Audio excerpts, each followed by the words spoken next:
Yes, hello and welcome to another vlog from BenalRida.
Today we're testing out the Z900, a 125 horsepower. We have 4 cylinders, we have 948 cc, we have almost 100 Newton meters, which is quite a lot. This is the 2024 version, very beautiful red and black version. I think, that's exactly my taste here actually. Now we get to the controls and the display. So on the left hand side, we have the clutch lever, which is adjustable in 5 positions. For your index finger, we have the passing light switch here. We have high beam, low beam switch. We have the switch for the display. We have the turn signal switch here. We have the hazard light switch here, and we have the horn here. On the right hand side, we have the throttle lever. We have the brake lever for the front disc brakes, which are actually pretty big, fairly big sized with 300 millimeters. The emergency cutoff switch here, and we have the starter switch there. So in the middle, we have the TFT display, which is very crisp, clear and sharp. You can see everything. Actually, this is the black. You can also switch it around to white. And if you prefer, this has more contrast, maybe you like this better. On the left hand side, we have the gear indicator, upper left hand side. Next to it, we have the mode indicator. We have road, sport, rain and user. Underneath we have the RPM counter, which is very nice and very nicely implemented with this bar graph basically. Underneath we have the speedometer. To the left we have the fuel level indicator. Underneath we have all the data we can switch around, and on the right hand side we have the permanent showing of the clock. We can switch around the data, the upper field, from odometer to trip A, trip B, permanently displayed, as you can see, as always, the temperature of the coolant.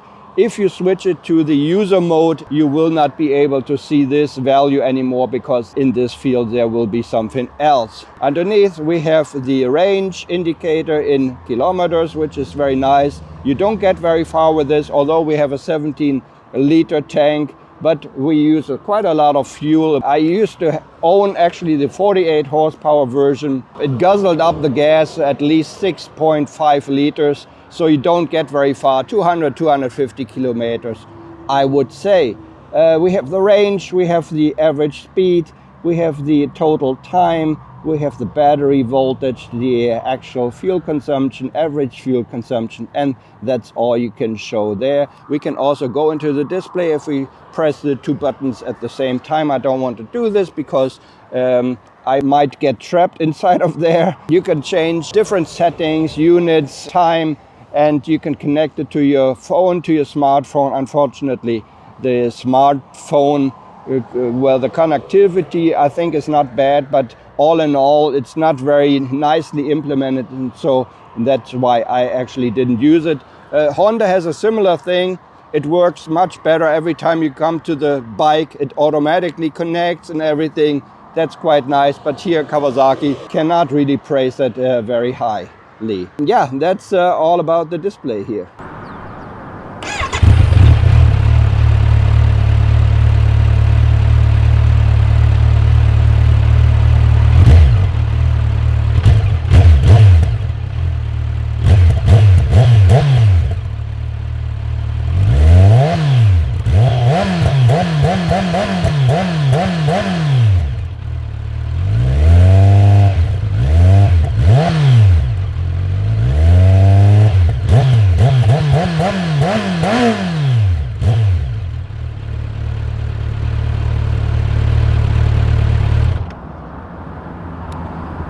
So this is the beautiful Kawasaki Z900 model year 2024, and unfortunately we have to bring it back to the dealer now. Let's go. As you can see, this is the other display, or the inverted one. I'll just switch it back to black. Maybe it looks a little bit cooler, right? But the other one is easier to read, I would say. Anyways, unfortunately, yes. I just said unfortunately because I love it so much. It's so beautiful. It's really beautiful. Let's bring it back to the dealer.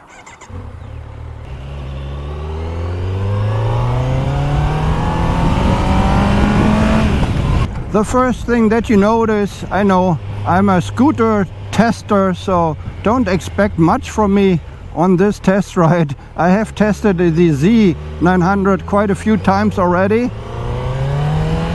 because I actually owned one, the 48 horsepower version, back in, I don't know when it was, 2022 or what was it, 2020, I don't even remember. It was the first version which was new,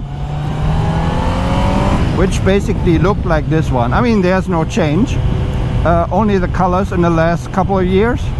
The first thing that you notice, probably not important for you, but when you sit on it, interestingly enough, the seat is quite comfy. You know, the seat cushion, it is quite comfy, and I'm a little bit amazed because everything else is kind of a sporty.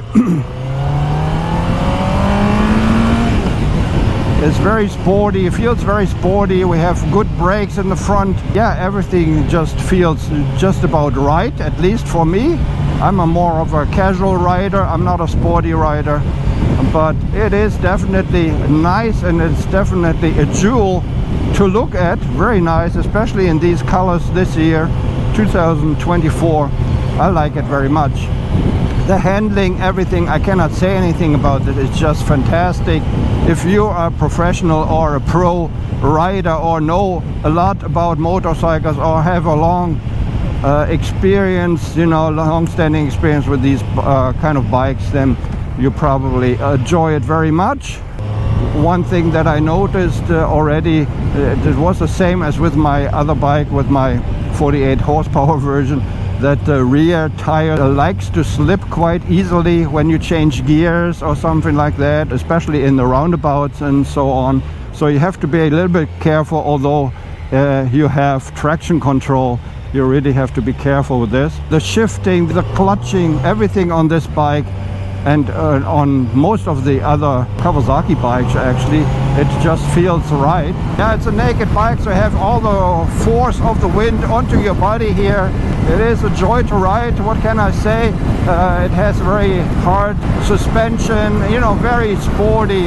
It's a very sporty bike, I would say, and it has very sporty power output as well. We have almost 100 Newton meter. That is quite a lot, I think. It's definitely a bike, a bigger bike, 4-cylinder, 948cc, which I would highly recommend, even if you're not a pro rider. Even for A2 riders, I mean, okay, not this one, but if you come from A2 maybe, and you say, okay, I don't know, 125 horsepower is quite a lot. It is quite a lot, but especially only here in the 4, 5, 6 gear. In the city, you don't really feel it. Okay, you know that you have a lot of power, but it is not overwhelming. So that is quite nice to know. I always say that. Leaves not an intimidating impression on you. I would definitely put it in my garage if I had too much money, especially for this in this color at the moment. I really love it. It really looks great. The price has gone up quite drastically actually over the last 2 years or so, I would say. I remember I paid for around 8,500 euro for my 48 horsepower version. And back then, at least that's what they told me, that all of the versions, we have 3 versions, we have 48, we have 95 horsepower or something, and we have a full version. They basically have the same price. I don't know if that's still the same, if that still applies, but that used to be like that. And now it costs 10.5, almost 11, so almost 2,500 euro more expensive over the course of maybe 2 or 3 years. That's quite a bit, I think. Anyways, that's my test ride of the Z900 2024. I highly recommend it to anyone, really. Also beginners, actually. You just have to be a bit careful, but it will work out for you, I'm sure. Thanks very much for watching. This is BenalRida out. Take care. Bye-bye.